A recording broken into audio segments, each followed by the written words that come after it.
ಎಲ್ಲರಿಗೂ ನಮಸ್ತೆ. ಯಾರಿಗೂ ಆಗಲಿ ಯಾರಿಗೇ ಆಗಲಿ ಯಾವುದೇ ಉದ್ದೇಶಗಳಿಂದ ಯಾರು ಏನು ಇದು ಮಾಡಲೇಬೇಕು ಅಂತ ಯಾರು ತಪ್ಪು ಮಾಡಲ್ಲ. ಸೊ ನಾನು ಪ್ರತಿ ಹಂತದಲ್ಲೂ ಪ್ರತಿ ಸಿನಿಮಾಗಳಲ್ಲೂ ಸಾಂಗ್ಗಳು ಬರ್ತೀನಿ. ದೇವ್ರ ಬಗ್ಗೆ ಸಾಂಗ್ ಬರ್ತೀನಿ, ಲವ್ ಬಗ್ಗೆ ಸಾಂಗ್ ಬರ್ತೀನಿ, ಮದರ್ ಬಗ್ಗೆ ಸಾಂಗ್ ಬರ್ತೀನಿ, ಅಣ್ಣ ತಮ್ಮನ ಬಗ್ಗೆ ಸಾಂಗ್ ಬರ್ತೀನಿ. ಪ್ರತಿ ಹಂತದಲ್ಲೂ ಬೇರೆ ಬೇರೆ ಕಂಟೆಂಟ್ ಸಾಂಗ್ ಬರ್ತೀನಿ. ತುಂಬ ಪ್ರೀತಿ, ತುಂಬ ಪ್ರೋತ್ಸಾಹಿಸಿ ನನ್ನ ಈ ರೇಂಜ್ಗೆ ತಗೊಂಬಂದು ನಾನು ಎಲ್ಲರೂ ನನ್ನ ಸಾಂಗ್ಗಳ ಪ್ರೀತಿಯಿಂದ ಕೇಳಿ ಗೆಲ್ಸಿದ್ದೀರಾ. ಪ್ರೇಮ್ ಸಿನಿಮಾ ಬರ್ತದೆ ಅಂತಂದರೆ ಏನು ಸಾಂಗ್ ಜೋರಾಗಿ ಮಾಡಿರ್ತಾನೆ ಅನ್ನೋದು ತುಂಬ ಕುತೂಹಲ ಇಟ್ಕೊಂಡು ತುಂಬ ಅದರಿಂದ ಕಾಯ್ತಿರ್ತೀರ. ಸೊ ಅದಕ್ಕೆಲ್ಲ ನಾನು ಯಾವಾಗಲೂ ನನ್ನ ಕೊನೆ ಉಸಿರಿರೋರು ನಿಮ್ಗೆ ಚಿರುಣೆ ಆಗಿರ್ತೀನಿ. ಬಟ್ ಈ ಸಾಂಗ್ ಬರೆದಾಗ ನಾನು ನನ್ನ ದೃಷ್ಟಿಕೋನದಲ್ಲಿ ನಾನು ಬರೆದೆ. ಒಂದು ಬಾಟ್ಲು, ಒಂದು ಉಪ್ಪಿನಕಾಯಿ, ಸೊ ಇದನ್ನ ಕಂಟೆಂಟ್ ಇಟ್ಕೊಂಡು ನಾನು ಬರೆದೆ.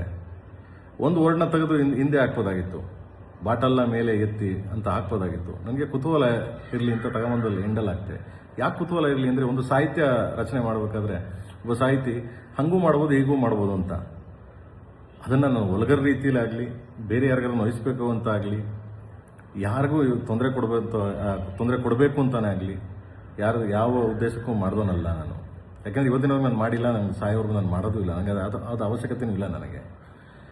ಸೊ ಇದರಿಂದ ಸುಮಾರು ಜನಕ್ಕೆ ಅದು ಯಾವ ದಿಕ್ಕಲ್ಲಿ ಅದನ್ನು ಅರ್ಥ ಮಾಡ್ಕೊಂಡಿದ್ದಾರೋ, ಸೊ ನನಗದು ಗೊತ್ತಿಲ್ಲ.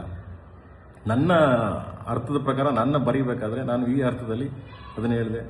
ನಾನು ಮೀಡಿಯಾ ಮುಂದೆನೂ ಅದನ್ನು ಹೇಳಿದೆ. ನಾನು ಆದರೂ ತುಂಬ ಜನ ನನ್ನ ಪ್ರೀತಿ ಮಾಡೋರು, ನನ್ನ ತುಂಬ ಹೃದಯ ಕತ್ತರುವಂಥದ್ದಾಗೋರು, ನನ್ನ ಫ್ಯಾನ್ಸ್ಗಳಾಗಲಿ ನನ್ನ ಫ್ಯಾಮಿಲಿ ಆಗಲಿ ಎಲ್ಲರೂ ನಾನು ತುಂಬ ಪ್ರೀತಿ ಮಾಡೋರು.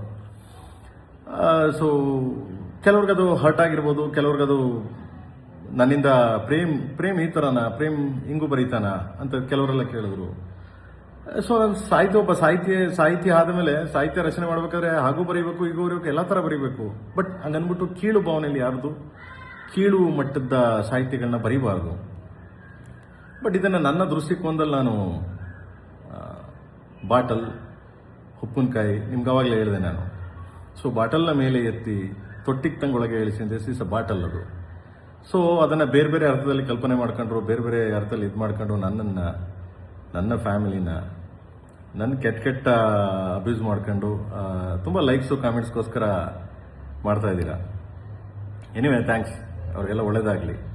ಯಾರ್ಯಾರು ನನ್ನ ಕಾಲು ಎಳಿಬೇಕು, ನನ್ನ ಬಗ್ಗೆ ಕೀಳಾಗಿ ಮಾತಾಡಬೇಕು ಅನ್ನೋದೆಲ್ಲ, ಸೊ ಅದು ನಿಮಗೆ ಬಿಟ್ಟಿದ್ದು.